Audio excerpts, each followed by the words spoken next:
Jésus avait déjà partagé à ses disciples qu'il était nécessaire qu'il souffre et qu'il meure, mais que le troisième jour, il ressusciterait d'entre les morts. Pendant la Pâque, alors qu'il mangeait avec eux, Jésus leur dit que l'un d'entre eux allait le trahir et qu'il le dénoncerait pour le faire mourir la nuit même. Ils étaient troublés et ont commencé à se demander qui pourrait bien être le traître. Ils ne comprenaient pas à ce moment-là que Jésus faisait référence à Judas. Après le repas du soir, Jésus se rendit avec ses disciples au mont des Oliviers pour prier. Soudain, Judas est arrivé avec un groupe de personnes armées d'épées et de bâtons. Les chefs religieux et le grand prêtre les avaient envoyés. Judas s'est approché de Jésus et l'a embrassé. C'était le signe pour ceux qui étaient avec lui d'attraper Jésus.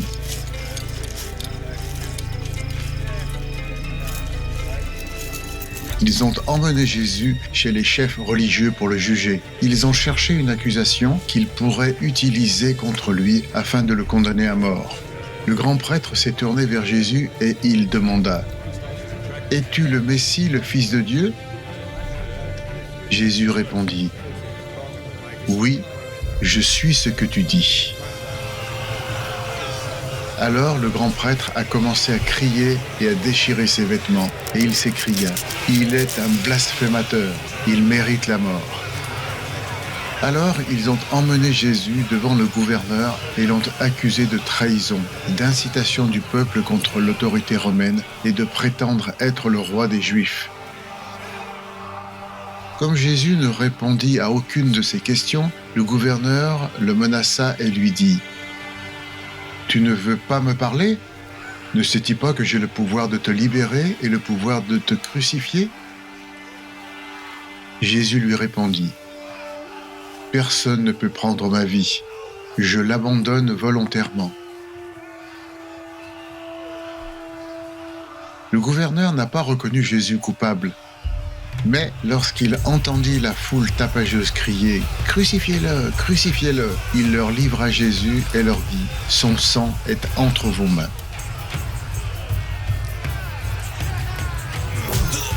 Alors les soldats le saisirent, le déshabillèrent, le frappèrent et le flagellèrent. Ensuite, ils lui ont fait porter sa croix à travers la ville jusqu'à l'endroit où il allait être crucifié. Tout au long du parcours, de nombreuses personnes l'ont suivi et des femmes pleuraient et se lamentaient. Quand ils sont arrivés à l'endroit des crucifixions, les soldats ont allongé Jésus sur la croix. Ils ont cloué ses mains et ses pieds et ils l'ont crucifié entre deux criminels, un à sa droite et l'autre à sa gauche. Et ils ont mis un panneau indiquant « C'est le roi des Juifs ». Les soldats et les gens qui étaient présents se moquaient de lui, le maudissant et l'humiliant. Mais le Messie leva la tête vers le ciel et dit « Père, pardonne-leur, car ils ne savent pas ce qu'ils font. »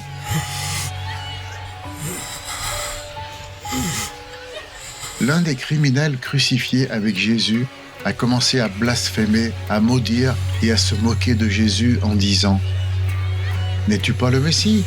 Alors, sauve-toi et sauve-nous aussi. »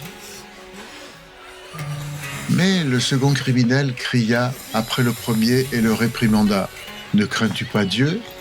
Toi et moi méritons tous deux d'être crucifiés pour ce que nous avons fait, mais lui n'a rien fait. » Puis il se tourna vers Jésus et lui demanda « Souviens-toi de moi dans ton paradis. » Jésus lui répondit « Aujourd'hui, tu seras avec moi au paradis. » Puis, au milieu de la journée, le soleil disparut et tout est devenu sombre. Jésus s'écria d'une voix forte « Ô mon Père, entre tes mains, je remets mon âme. »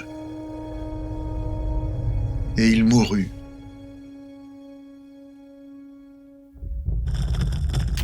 À ce moment précis, il y eut un tremblement de terre et le rideau du temple a été déchiré en deux, de haut en bas.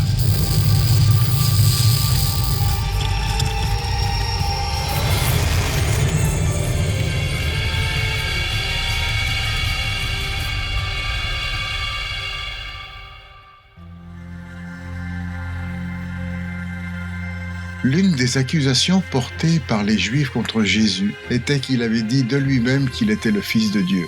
Ils comprenaient cette expression dans un sens physique. Leur compréhension était-elle correcte? Jésus avait le pouvoir d'empêcher sa crucifixion. Selon vous, pourquoi a-t-il choisi d'être crucifié? Comment savons-nous que la mort de Jésus n'était ni une coïncidence ni une surprise?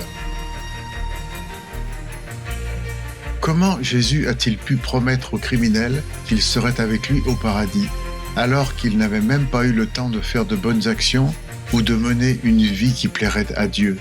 Que comprenez-vous de cela?